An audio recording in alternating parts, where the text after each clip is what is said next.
झांसी की रानी लक्ष्मीबाई का नाम तो हम सबने सुना है, लेकिन क्या आप जानते हैं उनसे लगभग 100 साल पहले एक रानी ने ईस्ट इंडिया कंपनी को ललकारा था।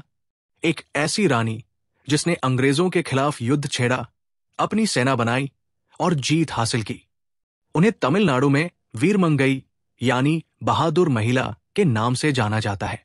उनका नाम था रानी वेलु नाचियार।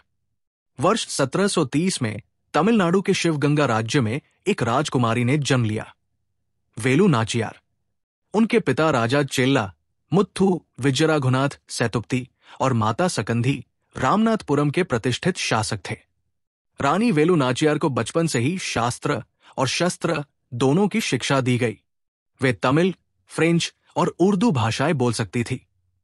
उन्हें घुड़सवारी, तीरंदाजी और युद्ध नीति में महारत हासिल थी।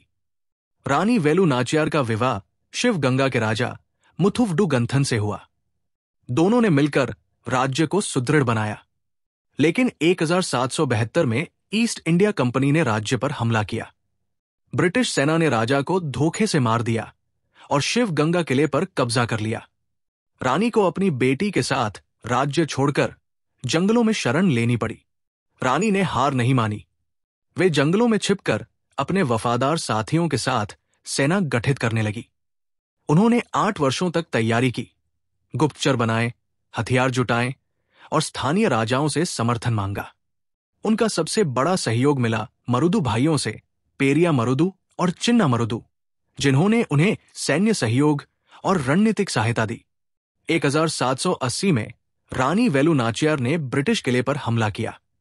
उन्होंने एक आत्मघाती हमलावर उद्याल नामक महिला योद्धा को प्रशिक्षित किया, जिसने अंग्रेजों के बारूद के गोदाम को उड़ाकर उनकी सेना को भारी नुकसान पहुंचाया। इस हमले के बाद रानी ने शिवगंगा पर पुनः अधिकार कर लिया और अंग्रेजों को परास्त कर सत्ता संभाली। वे भारत की पहली महिला शासक बनी, जिन्होंने ब्रिटिश ईस्ट इंडिया कंपनी के खिलाफ सशस्त्र संघर्ष किया और विजय प्राप्त की। शिवगंगा पर पुनः शासन करते हुए रानी ने सामाजिक सुधार, मंदिरों का संरक्षण और जन कल्याण के कार्य किए। उन्होंने नारी सशक्तिकरण का वो रूप प्रस्तुत किया जिसे आज भी तमिलनाडु गौरव से याद करता है। 1796 में जब उनका निधन हुआ तो पूरा दक्षिण भारत उनकी वीरता को श्रद्धांजलि देने उमड़ पड़ा। 2008 में भारत सरकार ने उनके सम्मान में एक डाक टिकट जारी किया। तमिलनाडु के शिवगंगा जिले में उनका स्मारक आज भी वीरता की गाथा सुनाता है।